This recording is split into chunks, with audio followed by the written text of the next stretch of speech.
ህዳር 21 ቀን አክሱም የገባችበት ቀን ነው። 4 ማረፊያዎች ነበሯት።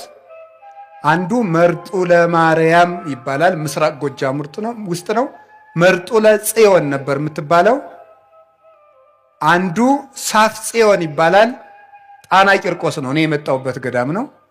እዚያ አርፋለች። 4ቱ የጽዮን መንበሮች ነው የሚባሉት። አንደኛው ተድባበ ጽዮን ይባላል፣ ወሎ ውስጥ የሚገኝ ነው፣ ደቡብ ወሎ ውስጥ። አንደኛዋ አክሱም ጽዮን ናት። መጨረሻ ላይ ዛሬ አርፋ የምትገኘው አክሱም ነው።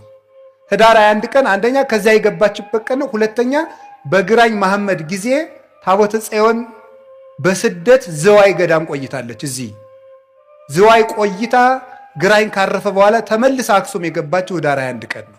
ጴጥሮስ ተሳሳተ ተብሎ ተጽፏል። ሐዋርያት ተበተኑ ተብሎ ተጽፏል። አብርሃም በደለ ተብሎ ተጽፏል። ማርያም ይህን አረገች ተብሎ አልተጻፈም። አንደበቷ ክርክም ያለ ነውር የሌለባት እውነት ጠባቦ ትህት ዘልህቀት በቤተ መቅደስ ውስጥ ተቀምጣ መልአክ እያነጋገራት ትዕቢት የሌለባት ትህት ጥበብን የተመላች እወቁኝ የማትል ልጇ በሆሳይና እንኳን እንዲው ግርግር ሰው ሁሉ ሲበዛ እንዴ የአምላክ እናት ፊት አድርጉኝ የማትል በትህትና እስቲ እዚህ ላይ እመቤታችን እንዲህ አለች ተብሎ ሰምታችኋል? ሐዋርያት አነጠፉ፣ ገሌ ፊት ሄደ፣ ጴጥሮስ እንዲህ አለ ሲባል እሷ እንዲህ ነኝ የማትል ይሄ አይገባኝም ይሄ ይገባኛል የማትል ስደት አይገባኝም ሳትል የተሰደደች መልካም ነገር ይገባኛል አክብሩኝ የማትል ትህትናን የተመላች ወርቅ።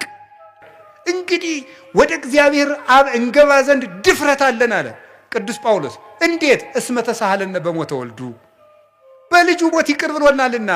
ለምን? በልጅ ደም የታረቁት እርቅ ጽኑ ነውና ይላሉ ሊቃውንት። አብ እንግዲህ በልጁ ደም ታርቆናልና እንግዲህ ሞገስ አግኝተናል ወደ ሰማይ እንድንገባ፣ ይህን ይቅርታ እንድናገኝ ምህረት እንዲህ የተጀመረበት ማህፀን ያላት እመቤታችን ናት። አንዳንዶቹ ምን ሊሏችሁ ይችላሉ? አረ ትንቢተ ሕዝቅኤል ምዕራፍ 44 እኮ ስለ ማርያም የሚመለከት አይደለም ይላል። አይድረስ እኮ ነው እናንተ ደንቆሮና እንትን አሉ እንዴ ብልህና ጅል ተከራክረው አሉ ጅል አሸነፋሉ። ምን ብሎ ሲባል እምቢ ብሎ እንዲሁ ግርማቸዋል እኮ እንደዚህ ነው። ምንድነው የሚለው? እምቢ እንደዚህ ነው። መልሱ ምንድን ነው? አይደለም። እንዴት ብሎ አይደለም ይባላል? እንዲሁ እኮ ይገርማል። እንዲሁ ምን ይሻላቸዋል? እንዲሁ ድንቁርና እንዲሁ ነውር ነው። ድንቁርና እንዲሁ ጥበብ ቤቷን ሰራች እንደተባለ ጥበብ ድንቁርና ቤቷን ሰራች፣ 7 ምሰሶን ማቆመች ያስብላል። እነዚህ እኮ ነውር ነው። ኢትዮጵያውያን እኮ ወርቅ ህዝቦች ነን በእውነቱ። ኢትዮጵያውያን ብንሆን ማለት ነው። ኢትዮጵያውያን ኮቴሽን እግዚአብሔር የሚላት ኢትዮጵያ ማለት ነው። እናንተ በያፋችሁ የምትሏትን ኢትዮጵያ አይደለም ነው የሚለው። እግዚአብሔር የሚላት ኢትዮጵያውያን ብንሆን ይገርማችኋል እኮ ኢትዮጵያ ትላላችሁ እንዴ? ብፁዓን ነን በእውነት ብፁዓን። እንዴት? እኛ ይሄ ታቦት ከሲና ሲወርድ የለን። እኛ ይሄ ታቦት ደመና ሲጋርደው በደብረ ሲና አላየን። እኛ በስርየት መክደኛው ለሙሴ ሲነጋገረው አላየን። እኛ ይሄ ታቦት ዮርዳኖስን ሲከፍል አላየ ነው። እኛ ግንብ ሲያፈርስ አልነበርን። እኛ ዳጎንን ሲቀጠቅጥ አላየን።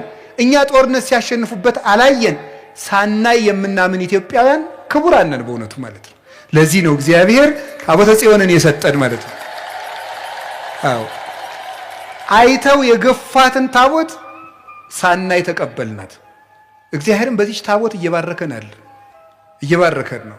ይህንን ታቦት ነው እግዚአብሔር ወደሚወዱት አምጥቶ ሰጠ። በታቦተ ጽዮን እግዚአብሔር ይባርከን።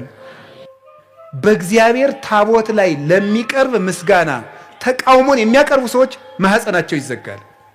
ይሄው እኔ እቃወማለሁ እና እየወለድኩ ነው ሊል ነው ደግሞ አንዱ ይመጣልና ይጅሉ ማህፀን እኮ ብዙ አይነት ማህፀን አለ። የአእምሮ ማህፀን አለ። የነፍስ ዘግቶብሃል እኮ ቆልፎብህ ነው የምትለፈልፈው እንደ ሞንታርቦ። ልጅ ብቻ አይደለም ልጅ የሚወልደው ማህፀን ብቻ አይደለም። ኢሳይያስ እኮ ትንቢተ ኢሳይያስ ምዕራፍ 46 ላይ ምን ይላል? ጸነስነ በእንተ ፈሪሆትከ ሐመምነ ወለድነ ይላል። አንተን መፍራትን ጸነስን፣ ምጥ ያዘን፣ ወለድን ይላል። ፈሪሃ እግዚአብሔርን መጽነስ አለ። ምግባር መውለድ አለ። ማህፀን የሚባለው ልጅ የሚወልደው ብቻ አይደለም፣ አይምሮም ማህፀን ነው። ያንን ይዘጋዋል እግዚአብሔር።